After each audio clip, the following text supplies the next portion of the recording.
On se retrouve aujourd'hui pour une toute nouvelle vidéo. Comme vous l'avez vu sur le titre, il s'agit d'une story time. J'aime tellement vous raconter des story time. Vous savez à quel point c'est pimenté par hey. Sauf qu'il ne s'agit pas d'une story time super compliquée, il s'agit d'une story time plutôt, comment dirais-je, plutôt triste. J'ai failli mettre mon gloss sans vous dire que, comme dans chaque début de vidéo, put your gloss. Si tu n'as pas ton gloss, va le chercher et tu m'hydrates tes lèvres parce qu'il faut toujours avoir des lèvres super hydratées. Donc voilà, voilà.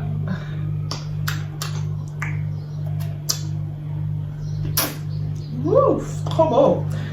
Gloss fait. J'espère que tu maîtrises déjà mon astuce, genre. Mais ça, c'est si ton gloss, si tu en as mis beaucoup, mais si tu n'en as pas mis beaucoup, pas besoin. Bref, on commence la vidéo. Il s'agit d'une story time de quelque chose que j'ai vécu avec le mari de ma grande sœur. Donc, je vais vous raconter le jour où j'ai failli mourir avec le mari de ma grande sœur. Et c'est pas un putaclic, genre c'est réel. J'ai failli mourir avec le mari de ma grande sœur et c'était peut-être 3-4 jours après leur mariage. Quelques jours après leur mariage, non, je me rappelle même plus, mais c'était vraiment leur mariage, j'avais même pas une semaine. C'était en 2020, si je ne me trompe pas. Et ils se sont mariés en décembre 2020. Il faut savoir qu'ils n'avaient pas prévu de faire une lune de miel, mais on était en famille, on était beaucoup entre femmes, entre jeunes, entre petites sœurs. Et on avait prévu de faire une sortie de l'autre côté, c'est-à-dire sur une île qui est très connue où on vit. Et avec nos sœurs qui venaient de l'étranger, on avait prévu de traverser, d'aller sur cette île. C'est une île paradisiaque, c'est tellement magnifique et il y a beaucoup d'activités qu'on peut faire sur cette île. Il y a la piscine, il y a le kayak, il y a tellement d'activités. On s'est retrouvés sur l'île et tout. On a été toute l'après-midi à la piscine. Il faut savoir que quand on arrive sur l'île, on nous donne un cocktail. C'est super beau, c'est super confortant. Ils ont un accueil super chaleureux, je ne vous dis pas. Donc après avoir profité du cocktail, on est parti à un moment se poser au bord de la piscine. Celles qui voulaient entrer dans l'eau, elles sont entrées dans l'eau. Déjà, il faut savoir que j'avais oublié mon maillot de bain à la maison. Donc, j'ai plongé avec les vêtements avec lesquels j'étais partie. Ouais, j'ai nagé avec une jupe et un haut. Mais j'avais tellement envie d'être dans la piscine que je ne m'étais pas gênée. J'étais vraiment entrée et tout. J'avais mon maillot de bain et mon t-shirt. Déjà, quand ça se passe comme ça, déjà, il faut se dire qu'il y a quelque chose qui va clocher. Et donc, on profitait de la piscine et des activités qu'il y avait autour parce que quand on prend, c'est tout un forfait qu'on prend et il y a des activités comprises dans le forfait et je pense que ça s'appelle le canoë si je ne me trompe pas. C'est une sorte de barque comme ça où on se positionne comme des planches de surf, où on se positionne à l'intérieur et il faut pagayer. Il faut savoir qu'on était ma grande sœur, son mari, le mari d'une de mes cousines, une de mes cousines et moi, je pense, deux de mes cousines et moi. Je pense qu'on était à 6 personnes. Maintenant, il y avait cette activité que personne ne voulait faire et tout. Le mari de ma cousine, il a dit, il peut tout faire, mais ça, il ne va pas le faire. Mais il faut savoir que mon beau-frère, c'est-à-dire le mari de ma grande sœur et moi, on est plutôt des gens plutôt dynamiques, en mode, ouais, on va le faire et tout, allons-y, on le fait. Qui m'avait envoyé? Jesus. Déjà, quand on arrive pour dire qu'on veut faire, on ne nous propose pas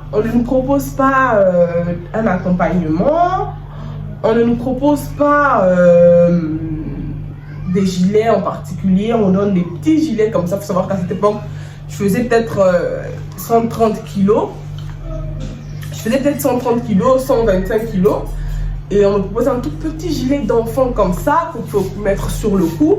Et donc je prends ce gilet et je le mets sur mon cou et mon beau-frère aussi porte le gilet. Et on nous a dit qu'il faut juste aller monter et pagayer et tout. Aucun moniteur, personne ne nous accompagne. Personne ne nous demande si on l'a déjà fait, personne ne demande si on sait le faire.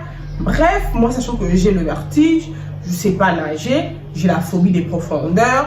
Je ne sais pas si c'est un esprit qui me dirigeait parce que moi, en temps normal, je ne suis pas quelqu'un qui tente des aventures comme ça. Mais bon, bref. Arrivé sur le truc, sur le canoë, si je ne me trompe pas, en tout cas, je mettrai le nom et la photo. On s'est mis à pagayer. Mon beau-frère pagayait tellement vite. À un moment, j'ai l'impression qu'on était tellement en train d'aller tellement loin. J'ai commencé à dire, on fait demi-tour comment?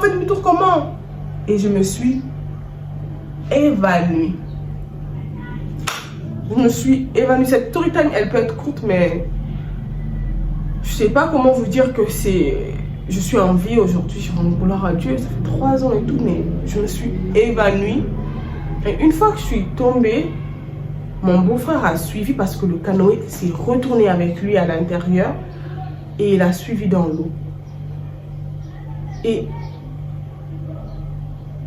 il faut dire que je ne sais même pas si des gens couraient pour nous secourir, mais je l'attrapais par son short. Je criais, me laisse pas, s'il te plaît. Mais je pèse 130 kilos presque. Il pèse peut-être 60 kilos, 70 kilos. C'est trop demandé en fait. C'est trop demandé. Et donc je dis à mon beau-frère, s'il te plaît, ne me laisse pas. S'il te plaît, ne me laisse pas. Je prends une tasse. Je prends vraiment, tu sens que tu consommes en fait de l'eau, de mer bien sale, bien salée. Je prends une première tasse, une deuxième tasse, je m'enfonce dans ça. Je me dis, mais rappelle-toi comment, parce que j'ai fait des cours de natation dans ma vie une fois, donc j'essaie de te souvenir, machin et tout. J'essaie de battre de toutes mes forces, mais j'arrive pas, le vertige, je m'évanouis. Après, je sais pas comment ça se fait, je reviens à moi. Mon beau-frère n'arrive pas, donc je l'emporte avec moi. Ça durait peut-être 30 secondes, après peut-être les gens, ça n'a pas duré. Mais pour moi, c'était une éternité.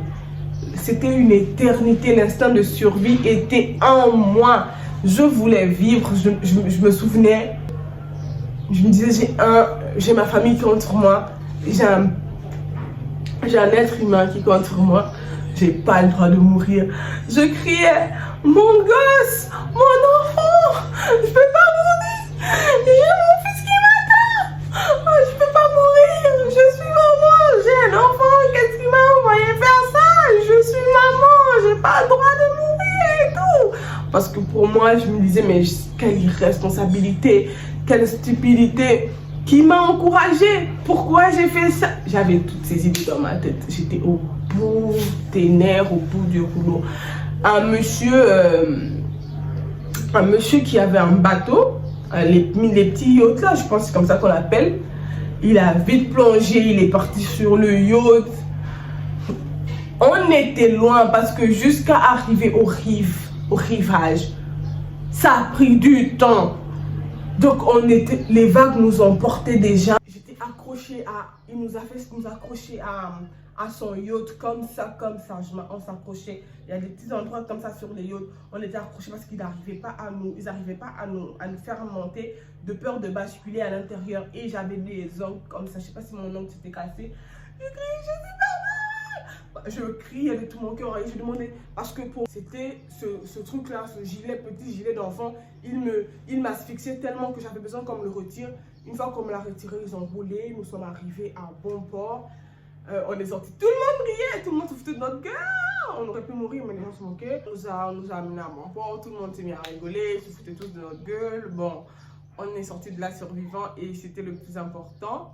Mais je veux vous dire que plus jamais de ma vie je m'aventure dans ça. Je ne peux pas me comporter comme une personne inconsciente toute ma vie.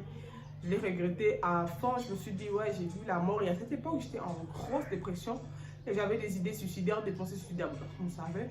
Et je me suis dit, mais tu veux tout le temps te suicider, tout le temps, tu es tout le temps triste et tout. Et bien là, tu as vu la mort et tu n'as pas voulu mourir, donc c'est que tu es malade en fait. Ne fais plus jamais ça. Je me suis dit, plus jamais, je vais essayer de positiver. La vie est belle, la vie ne tient qu'à un fil comme ça. Il ne faut pas négliger la vie, il ne faut pas minimiser la vie, il faut respecter la vie en fait. Mais je veux dire que mon beau-frère et moi, à chaque fois qu'on a vu des canoës, tous ces trucs-là, Je dis, avec la tête, je dis, on part. Jamais, plus jamais de la vie. Oh my God. Cette histoire, pour moi, je peux dire qu'il y a des leçons à tirer dessus. Il ne faut pas se lancer quand on sait qu'on est incapable d'assumer, en fait. Dans tous les domaines de la vie, il faut apprendre à dire non. Il faut apprendre à faire ce qu'on sait qu'on est capable de faire, en fait. Et c'est ce que j'ai commencé à appliquer dans tout ce que je faisais dans toute ma vie. Et actuellement, je suis heureuse parce que je me lance réellement dans des activités que je sais que je peux assumer jusqu'au bout. Et c'est un conseil que je vous donne à vous. Donc, c'est la fin de la vidéo. J'espère que la vidéo, elle vous aura plu. On se dit à très vite pour une nouvelle story time. Surtout, n'oubliez pas de liker, de partager, de vous abonner et surtout laissez-moi un commentaire, que vous soyez un frère, une soeur, un ami, peu importe, un commentaire, ça m'aide beaucoup dans l'algorithme, ça m'aide beaucoup à m'améliorer et aussi, ça me fait juste plaisir de savoir que telle ou telle personne est très réactif dans mes vidéos. Sur ce, je vous fais des gros bisous et on se dit à la prochaine. Ciao, ciao, ciao, bye.